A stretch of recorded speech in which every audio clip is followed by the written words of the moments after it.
Olá, seja bem-vindo a mais um Estudo Central. Nesse vídeo estaremos estudando alguns pontos principais da lição número 3. Nós já passamos no estudo da lição número 1, que era o crisol do pastor, passamos na lição número 2, que é o que tinha como título Os Crisóis da Vida, e hoje estamos na lição número 3, a gaiola. E como sempre, não estou aqui sozinha, tenho dois convidados especiais que também estarão durante esse estudo. O pastor Osmar, seja bem-vindo, obrigada por estar conosco. Eu aqui agradeço de estar aqui com você, Laila, com o Samuel também, e com você conectado conosco aí. Samuel, como o pastor disse, também está conosco aqui para esse estudo. É um privilégio a gente poder participar e discutir sobre aquilo que a Bíblia fala e que Deus tem para nos mostrar. Amém.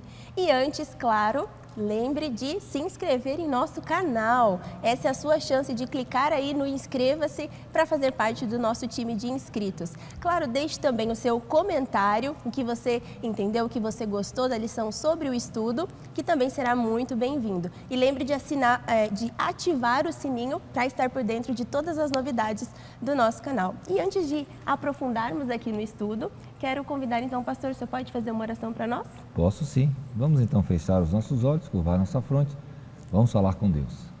Maravilhoso Deus, muito obrigado por termos esta oportunidade de estudarmos a sua palavra. Que esse tema entre em nossa cabeça, desça ao nosso coração e saia por nossa boca pregando das maravilhas que o Senhor tem feito em nosso favor. Amém. Fique conosco, nos oriente, abra nossa mente, pedimos em nome de Jesus. Amém. Amém.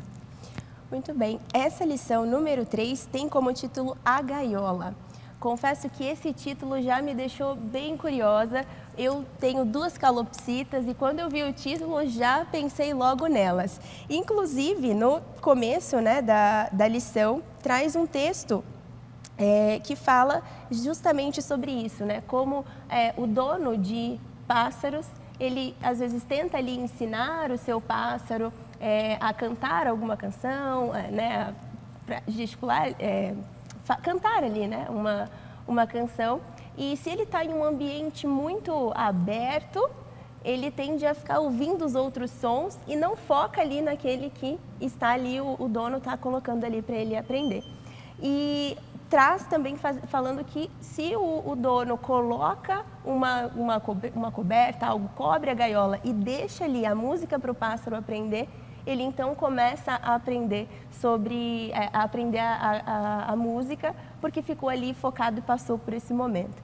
Então, essa lição número 3, com esse tema, a gaiola, ela vai falar um pouquinho sobre esses momentos mais difíceis, que às vezes a gente acha que é mais complicados, e Deus ali cuidando sempre da gente mesmo nesse momento mais difícil. Nesse tema, a gaiola, o que vocês tiraram como lição? Foi algo curioso também? Como que foi essa lição número 3? Eu também fiquei muito curioso quando eu li o tema, E eu não sabia do que é que esse tema trataria, É uma metáfora que apresenta um Deus que em alguns momentos vai nos conduzir de uma forma diferente do que conduz o mundo, para que nós possamos ouvir a sua voz, possamos refletir o seu caráter, possamos falar como ele fala, ver como ele vê, ouvir como ele ouve, andar como ele anda, Então é importante esse isolamento aparente, que parece ser uma prisão para o pássaro, mas está fazendo com que ele se aperfeiçoe naquilo que ele faz.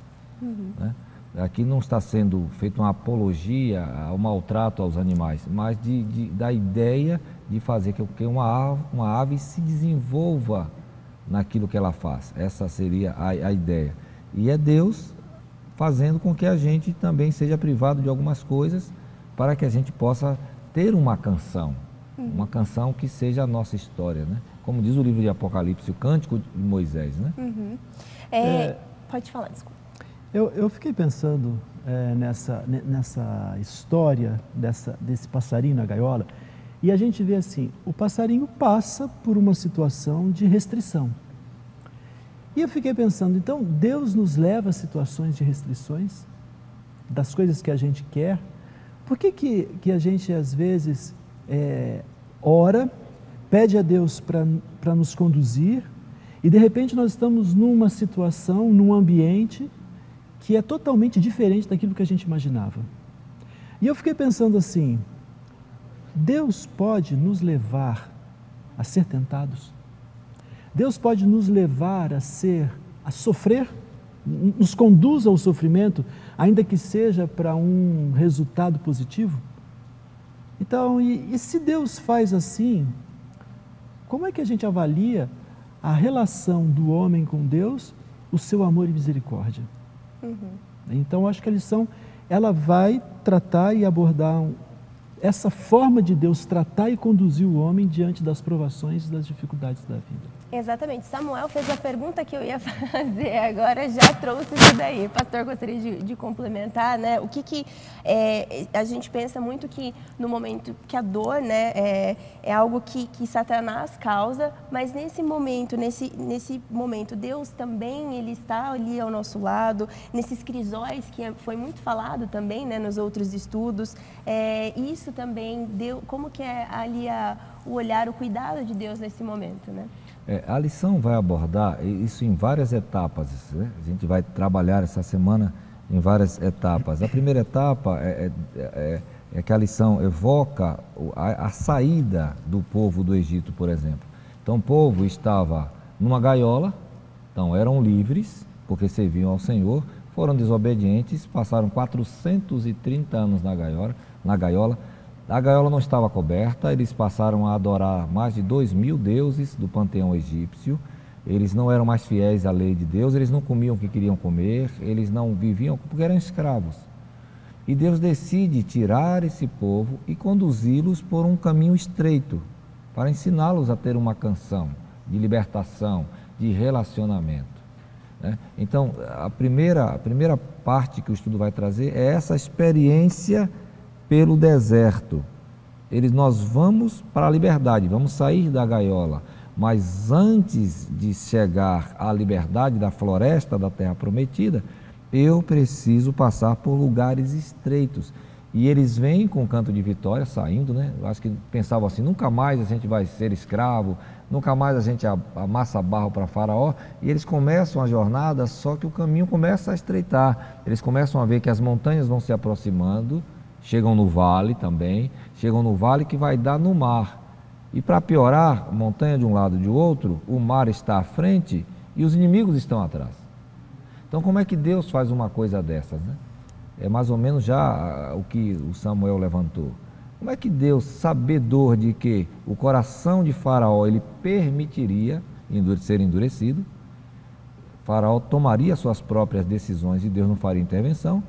Então, o mar eu vou me afogar, as montanhas eu não posso escalar, e o inimigo vai me matar. Então, que tipo de Deus é esse que me conduz?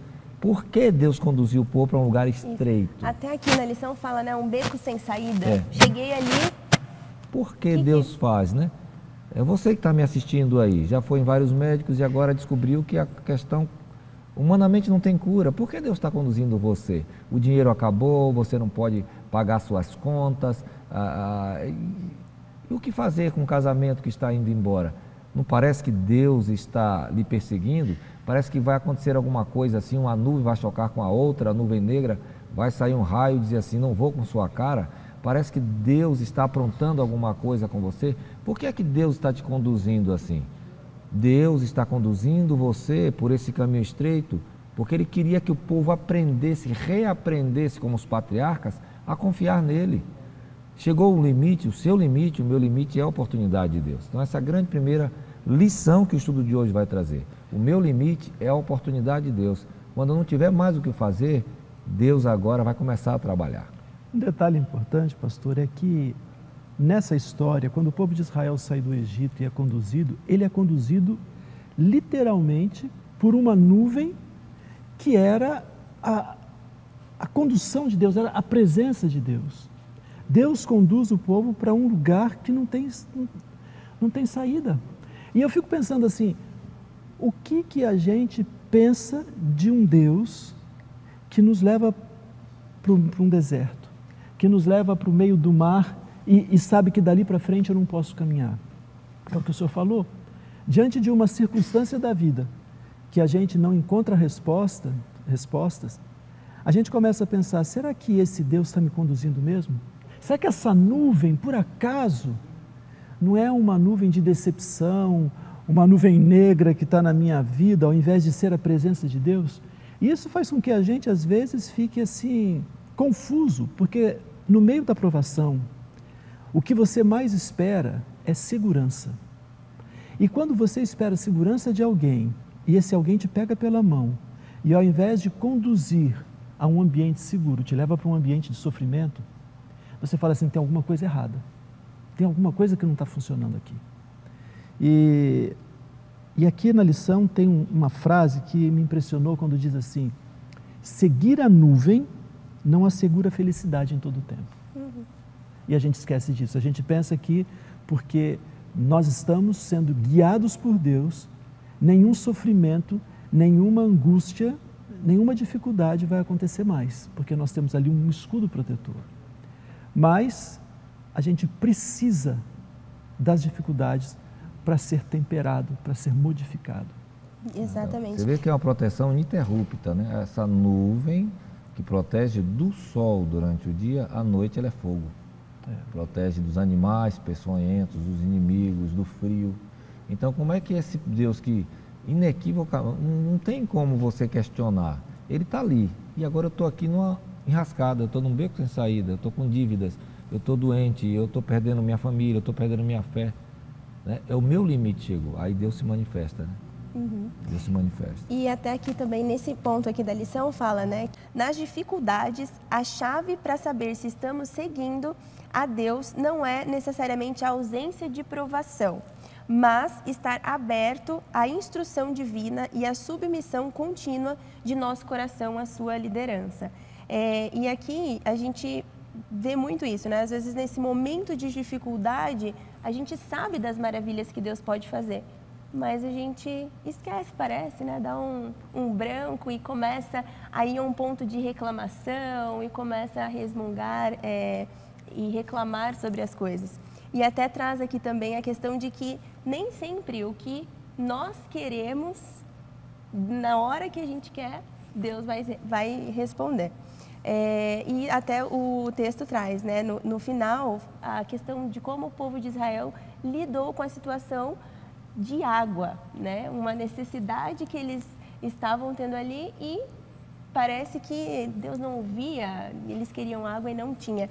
Esse ponto, o que Deus revelou nesse momento sobre não entregar ali na água necessariamente naquele momento? Eu fico pensando assim, a gente às vezes é um pouco crítico com o povo de Israel, porque eles chegam num lugar, eles passam algum tempo sem água, e eu fico imaginando os animais começando a morrer, não tem nem a vegetação do próprio deserto, já não supre a necessidade, alguma coisa que eles pudessem encontrar pelo caminho, e os sintomas da falta de água. Porque você ficar um dia, 2 ou 3 sem água... 72 horas famosas que não pode ficar, né? Se você fica, você começa a ter desidratação, você começa a ter, a sua pressão vai cair, você começa a ter dor de cabeça, começa a ficar lento, você começa a ter sintomas que são extremamente difíceis para quem está no deserto e tem que caminhar. Então, era natural que eles reclamassem, era natural que eles se assustassem. E aí você passa por esse período, essa expectativa, e quando você chega, a água é amarga. E eu fico pensando assim, a gente às vezes está procurando um emprego, quando você chega lá parece que está tudo certo, e aí vai para o outro, não é para você. Ou então você chegou, não, a vaga estava aqui, mas acabou, não tem mais. Como é que a gente reage quando as nossas expectativas daquilo que Deus vai fazer por nós são frustradas? É o que o povo tinha. E aí eu acho que eles reclamaram e a gente reclama também. Mas o que a lição quer mostrar com isso aqui? Como é que a gente encara esse tipo de provação? Né? Por que Deus permite chegarmos nesse ponto? Porque se Deus fez o milagre do mar se abrir, Deus não poderia ter suprido a necessidade de água antes que eles sentissem sede? E aí a gente pensa, né, pastor? Deus deixa a gente às vezes sentir sede, e por uma razão, né? Deus quer que a gente se aproxime dele, quer que dependa dele. Entender que quem é o provedor da água é Deus. Exatamente. É maravilhoso a gente entender, porque eu fico imaginando aqui, ó, nos dias atuais, a gente tem sofrido com crises hídricas, cidades estão sem abastecimento, regiões estão em seca, mas pensa em toda a estrutura que nós temos hoje, das barreiras, dos reservatórios, e pensa em 600 mil homens saindo do Egito, sem falar mulher e criança, cerca de 2,5 milhões de pessoas no deserto, que já é deserto porque é deserto mesmo, né? Sem água, 72 horas sem água, o povo estava no limite, mas eu volto a repetir a mesma coisa, o seu limite é a oportunidade de Deus. Eles chegaram no limite que se pode ficar sem beber água, é 72 horas. E agora vem a água, imagina a alegria, né? Que você que pensou que está aí me assistindo e é solteiro e recebeu uma mensagenzinha no Facebook, né? Um tweetzinho, alguém curtiu sua foto no Instagram, você ficou animado, né? Mas chegou lá, não era a pessoa, né? Não deu certo. E você agora provou a água e a água era amarga. Mais tarde Deus vai fazer um milagre da rocha, né? Do lugar de primeiro uma amarga, o povo sentiu o sabor de uma água amarga e que não era saudável, mas depois Deus vai conduzi-los a um lugar que não tem água e Deus vai fazer a água jorrar da rocha. É isso que Deus está fazendo comigo, com você, quando passamos pelos nossos apertos na vida. Nós precisamos aprender a nos apegar a Deus, né? Apegarmos a Deus. O calor do sol, ele colabora muito mais para uma pessoa tirar um casaco do que o frio. Então o vento ou o frio não conseguem tirar o meu casaco. Mas se o sol vier, eu tiro espontaneamente. Quanto mais ventar, mais eu me seguro no casaco. Quanto mais esfriar, mais eu aperto o meu peito. Mas quando o sol aparece, a minha tendência é voluntariamente receber esse calor e tiro o meu casaco.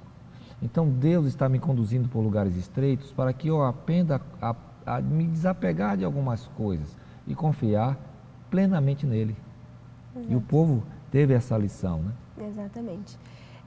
Já partindo para uma outra parte da lição, né, que fala o grande conflito no deserto. E a gente sabe, né, de vários momentos que o povo de Israel passou. E aqui na lição ele traz também sobre a tentação de Jesus. Hoje, Deus pode nos conduzir a tentações? E é um verso que se torna um tanto polêmico em algumas traduções, algumas versões, né? Algumas traduções trazem assim, que Jesus foi conduzido pelo Espírito para ser tentado pelo diabo. Mas a melhor tradução é o seguinte: Jesus sai do Jordão, no Lucas 3, 21, Jesus é batizado, ouve publicamente ali a voz de Deus dizendo: você é o meu filho. E Jesus sai com essa perspectiva aí, então tudo que Maria falou é verdade, eu sou o filho de Deus, então eu preciso conversar com ele. E Jesus vai para o deserto, não com o propósito de encontrar com Satanás.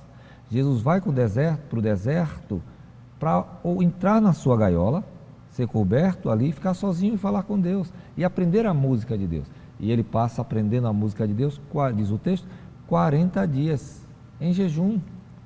Mas ele não está evitando a comida, ele está conversando com Deus, que ele só vai ter fome, diz o texto, no final dos 40 dias. Então, ele é guiado pelo Espírito para Deus. E no caminho do crente para com Deus aparece Lúcifer. Então, o texto resume isso: no meu caminho, no meu encontro com Deus, vem o ser Lúcifer, que quer impedir esse encontro, quer me desviar desse meu encontro com Deus.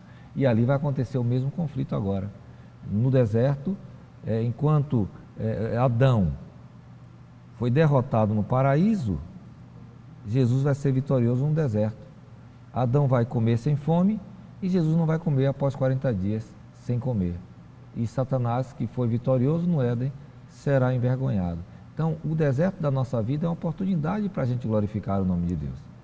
É muito fácil louvar a Deus quando as coisas estão bem. Mas quando o deserto chega, aí eu preciso representar Deus. Isso, essa parte da lição para mim é muito importante, porque o sol, o calor do deserto funciona como um crisol. É o ouro que está ali, o povo de Israel foi colocado ali no crisol. E Jesus também passou pelo seu crisol. E Deus está permitindo que a gente passe pelos nossos desertos também. Essa experiência fez... O Espírito Santo, quando leva Jesus ali, E todo o processo que Jesus passa faz revelar o Messias. Mas a lição comenta, e eu achei interessante, porque ela também mostra que às vezes a gente é levado ao deserto e ao invés de ser purificado, a gente é queimado. Exatamente. E ao invés de a gente vencer como Jesus venceu, a gente fracassa e cai. Mas mesmo para o fracasso, Deus dá a solução. Ele está junto, Ele dá a graça, Ele dá a misericórdia, Ele reergue, né? Ele não deixa a gente estendido, Ele pode nos conduzir até o deserto. E se eu cair, Ele levanta. Eu tenho a segurança de que Ele estará ali levantando, porque Ele já pagou, né?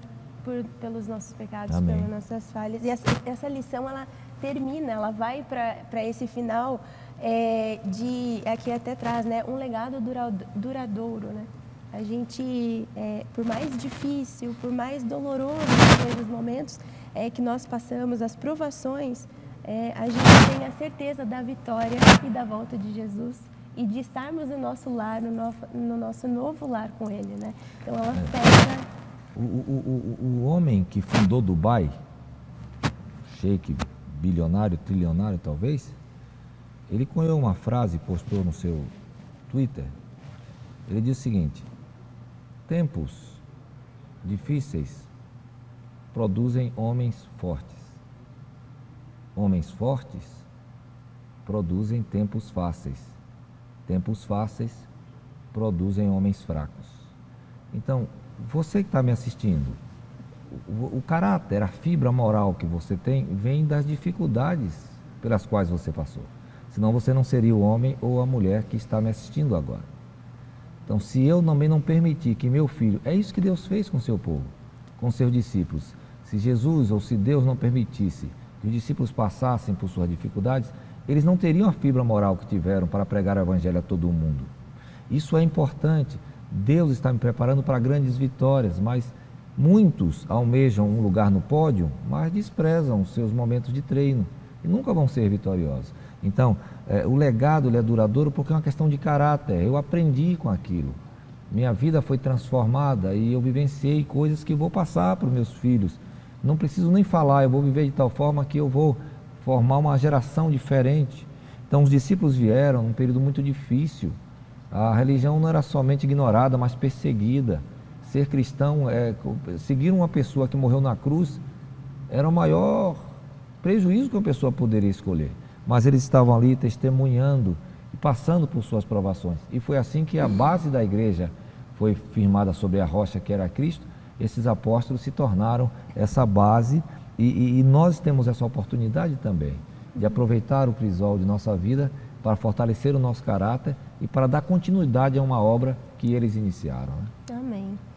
Muito bem, estamos chegando ao final do nosso estudo na lição número 3, mas antes, Samuel, eu gostaria que você deixasse para a gente um pensamento, um resumo dessa lição número 3, que nós podemos aí pegar e aplicar, né, durante toda essa semana e em toda a nossa vida espiritual.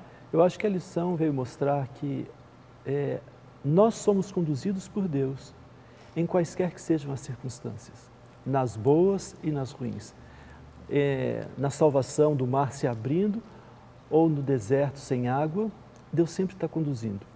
E tem um verso que eu gosto demais, que está escrito no livro Patriarcas e Profetas, de Ellen White, e ela diz assim: a senda por onde Deus guia pode se estender através do deserto ou do mar, mas é sempre um caminho seguro.